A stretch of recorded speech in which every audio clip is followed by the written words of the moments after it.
La filière agroalimentaire française est totalement plombée. Pourtant, une fois de plus, le chiffre mis en avant et repris en boucle par la profession comme les pouvoirs publics est celui de son excédent extérieur. Encore plus de 7 milliards d'euros en 2018. C'est normal, dans un pays systématiquement déficitaire depuis 2004, c'est l'un des rares bastions de notre balance commerciale qui tient encore. Mais c'est quand la mer se retire que l'on voit ceux qui se baignent nus, dit Warren Buffett. Et le roi est nu. Une fois ôté les boissons, l'excédent se mue en déficit depuis 2004. Un déficit qui se creuse et qui dépasse désormais 5 milliards d'euros. C'est un record. L'industrie alimentaire, notre fameux pétrole vert, est de plus en plus mal exploité. Et c'est un fiasco. Les symptômes du mal se trouvent notamment dans l'évolution du taux de marge duquel dépend la capacité des entreprises à investir pour rester dans le coup face à une concurrence internationale qui se durcit et répondre aux exigences d'une distribution en quête permanente de petits prix. Sans surprise, ce taux est en baisse. Mais là où il faut particulièrement s'inquiéter, c'est 1. Que la baisse s'accélère alors même que ce ratio intègre les performances des entreprises des boissons qui, elles, dominent leur marché. En creux, cela signifie une chute encore plus spectaculaire dans l'alimentaire. C'est 2. L'opposition des trajectoires entre les IA, en perdition, et le reste de l'industrie manufacturière qui remonte un peu la pente. C'est historique. Pour la première fois, le taux de marge dans les IA est passé en 2018 sous celui du reste de l'industrie manufacturière.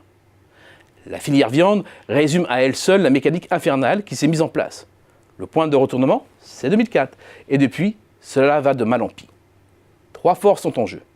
Pression externe, avec une concurrence parfois déloyale. Pression interne, mise par la grande distribution, mais aussi par de grands industriels sur leurs sous-traitants, sur un marché en perte de vitesse. Archaïsme des structures de production.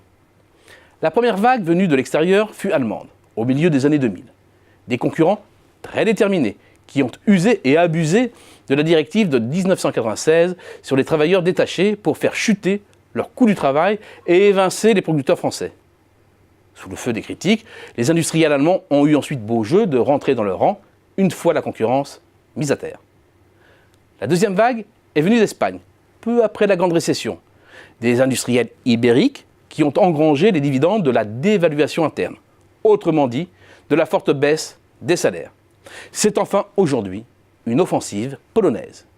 Les importations en provenance de Pologne ont été multipliées par 2,6 depuis 2012 et notre déficit par 3, avec une fantastique accélération en fin de période. Difficile de résister en effet quand le coût du travail d'un salarié dans la filière viande varie du simple au quadruple. Mais cela serait une erreur de limiter les déboires des producteurs français à la seule concurrence étrangère. 2 éléments sont à prendre en compte.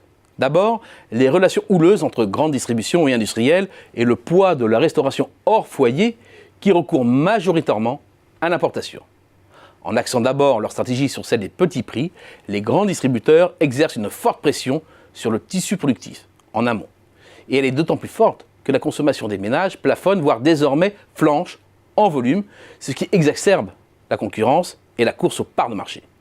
Idem dans la restauration en foyer. Il y a enfin l'absence de restructuration qui a freiné l'industrialisation et la modernisation de nombreux opérateurs. Or, les investissements ne peuvent pas s'amortir sur des structures qui sont restées trop modestes pour affronter la concurrence internationale. De même, la montée en gamme est restée insuffisante pour s'arracher de la seule concurrence par les coûts. Bilan, le taux de marge des industriels français de la viande est laminé et l'écart varie du simple au double par rapport aux plus proches concurrents, selon les données d'Eurostat. Et c'est une véritable hécatombe. Une entreprise sur 2 a disparu en moins de 10 ans. Certaines se sont rapprochées, ce qui est une bonne nouvelle, mais beaucoup ont disparu et les savoir-faire avec. Sur les 9 grandes branches composant les industries alimentaires, 5 sont désormais en déficit.